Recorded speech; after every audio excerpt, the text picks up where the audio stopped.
question for you guys, and take a second to think about it if you may, because I'm one of those people where, good or bad, I realize that that's human made. It's experiences that we go through, and sometimes experiences are hard. And I realize when you go through those hard experiences, sometimes you just have to survive them, get to the other side, and then pull out the lesson that you need to learn in order to grow from it. And I say that to say, obviously we've all did things that led us to incarceration, but what is one thing, and I'll just say one, but what is a principle that you learned while you were doing the wrong thing that's applicable to the other side of doing the right thing? And for me, it was really the economics of selling drugs and being able to turn that into an entrepreneurship business, where I now have 3 different businesses. So what is one thing that you guys learned while in the streets that's still applicable to you today now that you've changed your life? I can jump in on that. That's the thing. That literally keeps me grounded right now, just continue to work with young people, because it was the big homie that saw something in me because I knew how enough that literally started seeking. We're live streaming. Yes, sir. That's all right. So the fact that the mentor is real, but the role model, right? No matter what was going on in the house, that's that comfort of the streets. I feel like I was in it. My home was hell, so the streets didn't have nothing for me. And that mindset again. But it was like there was as much as it was a negative thing. The fact that one of the big homies saw something in me, as far as whether it be the willing to fight for what I thought was mine. That was literally a big homie. Like, oh snap, I'm gonna put him on my team. So that negative influence, and this is why I continue to try, stay humble, stay focused, and be that light. Working with the young people throughout our school district and in my career and with my own children who have become my medicine. Because the gift is there. As young people, we have the gift. But then there's a level of like cultivating and even leadership development, whether it be role models and even the family, being that nucleus so they can go into the world. I carry that to me to this day. So it may have been something learned and I felt like I was used, but to God's glory. Amen. So, and I get you, because you don't want to be cornered making the transfer, the transition. And I had to learn that I can be a legit hustler or even a negative hustler. And it was up to me to use that vocabulary the way that I wanted to use it, whether it was negative or positive. And I had to learn that I could become a champion of God's children, the best children. And so that meant that you had to come through me. If you was a guy coming out of jail for murdering a person, you came to one day at a time. If you was a mom that was lost and you wanted to get off of drugs, you came to one day at a time. So for me, it became that I could become a real boss over the block, instead of becoming somebody, standing in line going into prison, supporting the justice system and supporting that business. So for me, it was definitely understanding that the ideology of it, that I can turn it around and make it appealing to the hustlers that's out there too, to make them want to transition and change their life. You hear it in the rap music every day. You hear 50 Cent talk about all his music that he hustling. Well, I'm sorry to tell you, that's a legit hustle that he's doing. Now, it's us on the street who would take that and do something with it that's negative, but we got to recognize that there's really a legitimate hustle out there, and that you can become a real boss, a real CEO. You can get millions of dollars, you can get hundreds of thousands of dollars by doing the right thing. And I say this and I end out on this. We are the solution. So everybody's on this stage. I don't care if you done been to Harvard, wherever you've been, you don't have what we have. Because God put in us what we have, and it's going to take us to be able to go out there and save those who want to become legitimate hustlers, the healers that go into the darkness, where everybody with the highest degrees, and I got a college degree myself, I'm not knocking that, but those who got the highest college degrees are scared to go into the darkness when we were actually made by our darkness, now we're shining from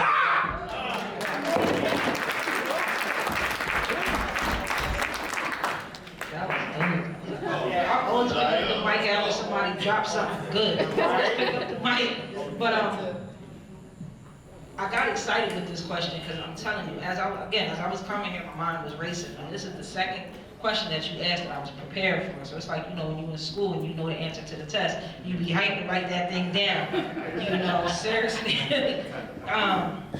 So, like I said to you guys earlier, because of my upbringing, and like I said, my grandmother, she did the best she could with what she had. So I thank God for it. However, my goal at a very young age was to be a queen pin. But I didn't understand what being a queen pin was going to take. So when, you know, and I got to call myself this, when my dumb self decided to try to sell drugs, I was like, I was the worst drug dealer there was. Like, I'm surprised I didn't get caught and go upstate, because I wouldn't sell to certain people and I wouldn't sell to kids. And like, how was I ever going to be this big drug dealer if I'm only selling to certain people, you know? Yeah, you know what I'm saying? Like, no, get something you can. But with that being said, I've realized that back then, I've always been that protector. You know, I've always wanted to, like, I didn't want the kids to see me.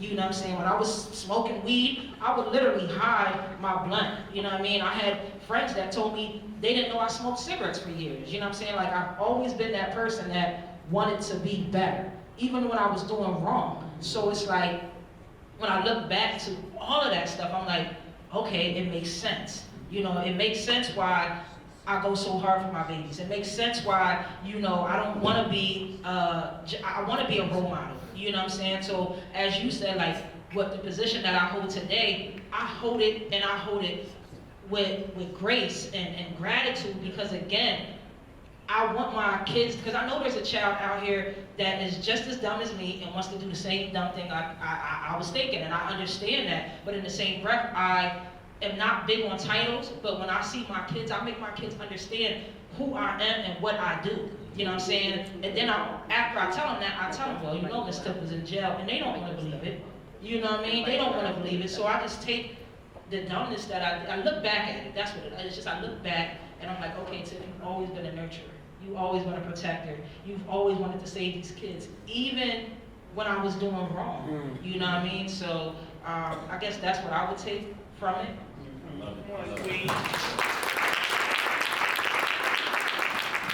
As far as I look at it as me running around like selling drugs, I feel like now, like putting that negative energy into basically positive.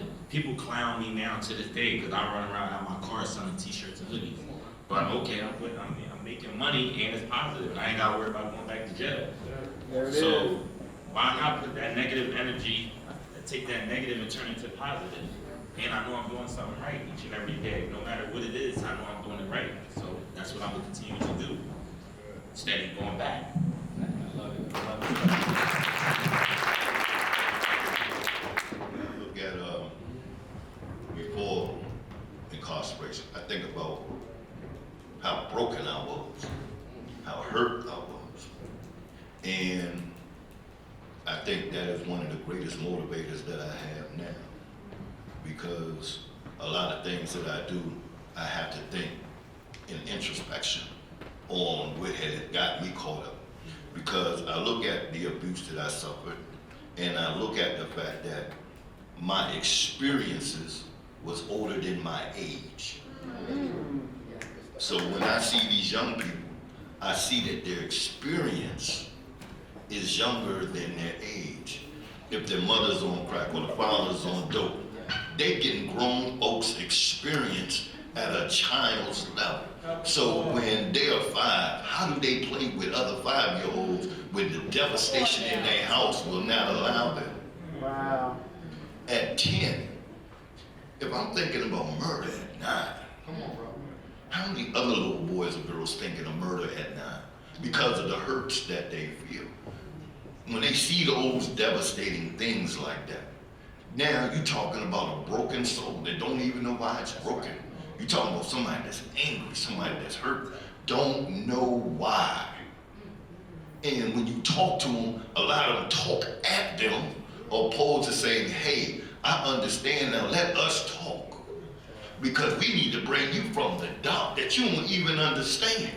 So when brother talk about that recovery piece, when brothers talk about that re-entry piece, when you talk about peer support, and I'm gonna cut this real short, real quick, I understand that when I go into the dark, right, that you suffering from an addiction, so I got to help you fight that, because one, I know what it was, because I used to smoke Sherms. Sherms is both that are cigarette Newports or Cools dipped into some liquid PCP, and I remember almost blowing my eyebrows off.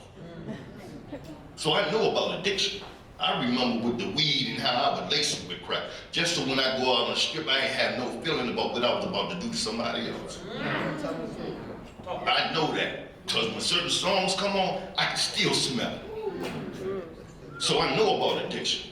I know about the re-entry piece when somebody said you are nobody when you come home, all you are is a number. So the negativity that is instantly there because you don't want to change places, people, and things. And then the last part about that is when I go into that darkness with you, I understand that you might have fear, you might have doubt, you might have some kind of trauma that you don't know how. That's why on this panel it's so important that when you go inside those dismal crypts, when you go inside, you got to be like Jesus when he got Lazarus behind that stone boulder. Because that's the same darkness, because we was all dead when we went into the spot. All dead. So we understand that you was dead going in, you was buried, now you resurrected. That's right. Man, many are called and few are chosen. Not to be on that type of tip, but this is why you got to understand who you were when you was going in, who you grew up to be while you was in, and the mission when you come out. Amen.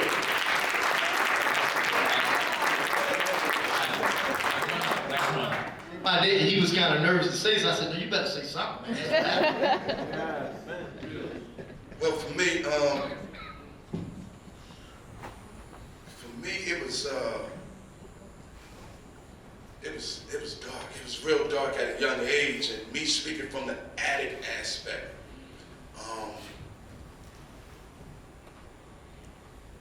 What sparked in my brain was when I was in the depths of hell with the disease of addiction.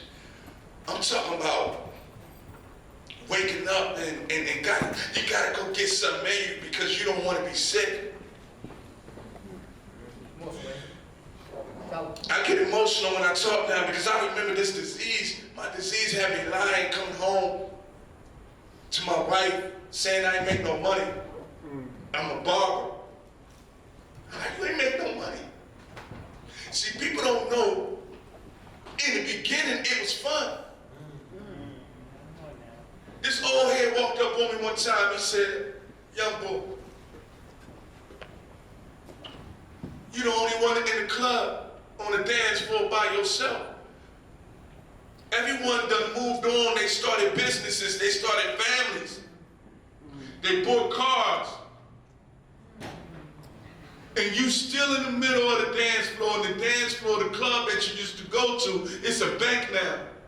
This club you used to go to is a church now. It's a mosque now. And I'm looking around and all I could think about was, what am I doing to myself? But in the back of my mind, I had a picture of this right here, of where I'm at today. When I was deep in my addiction, I remember my daughter was stealing. No, I was stealing. Let me flip it. The truth, you know, my mind a little messed up because of all the drugs that I had in my system, but my daughter was saving some money for her mother for her birthday. And being though I'm a barber, she had a piggy bank, and I would go into the piggy bank, and being though I had, you know, clients, I would come back, put the money back, but one time I didn't put it back, and she checked me. I'm not going to tell you her age at this time, but I'm going to tell you a little bit more about the story. So this other time, I went in there, and she said, Daddy, you told me you ain't going to do this no more. I said, I'm not, just let me get $10, and I'm going to put it back. I promise, I'll never ask you again. Don't you know, the very next day, I went in that piggy bank and took all that money that young lady said.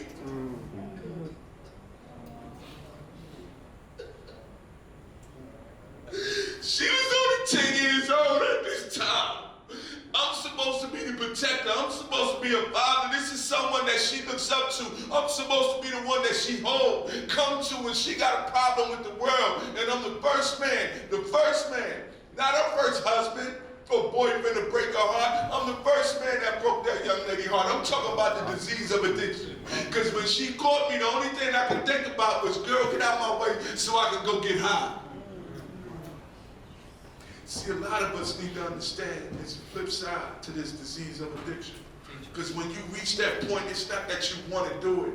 It's not that I wanted to break her heart. It's not that I wanted to break my family. It's not that I wanted to wake up every day and go chase that drug. I'm talking about on my way to that, go get that heroin, or go get that pill, or go get that drink, and I'm pissing and shitting on myself. Excuse my language, kid. Talk to him, Ken. But I gotta give you the real. Talk to him.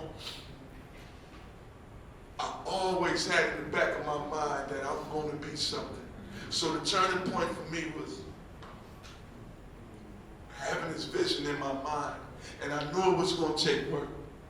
And so I woke up one day, I'm sitting on the side of the bed, and instead of asking my wife for $20, because she knew what I was going to go do, I said, I'm going to rehab. And she played like, well, what's wrong? I thought you was going to the meetings. I said, no, I've been getting high. But I'm telling you, young men and young ladies that's here today, this all started when I was your age. And if you're going through anything right now, anything, talk to someone. If it ain't your mother, if it ain't your father, if it ain't somebody that you know, talk to the counselors at school. You gotta open up your mouth, because if I had opened up my mouth when I was 11, 12, 13 years old, maybe I wouldn't have ended up on drugs and alcohol. But that day that I woke up sitting on the side of that bed, 8.5 years ago, I saw myself in suits. I saw myself speaking to the youth. Actually, when I was just sitting here, I swear to God, what you call that? When something happened, deja vu just happened. Because I saw myself somewhere. I saw myself somewhere, and I put myself there, and I'm still getting myself there by doing the work. I want everyone that's going through the disease of addiction. It is my purpose, and I felt it that day when I sat on that bed that first I got to save me, and then I'm going to go save somebody else. One day at a time, one soul at a time, and that's what I've been doing every day since I got out of rehab.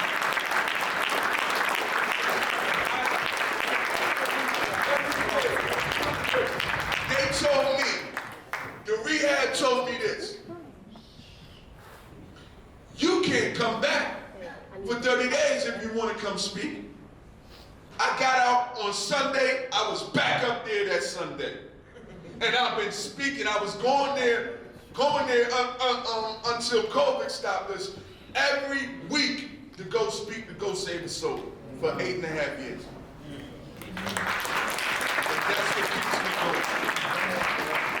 That's what keeps me going.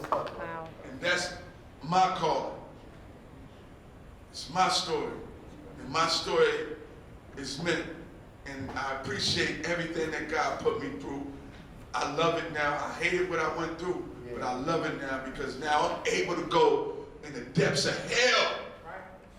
In the depths of hell. Anybody know about Kensington, Philadelphia? I'm talking about, you have people down there in wheelchairs with open wounds down to the bone. And if I'm able, and God has given me the wisdom, giving me the pain, the struggle, giving me the gift, giving me the mercy, go and pull somebody out. That's what success is, and that's what greatness is for me.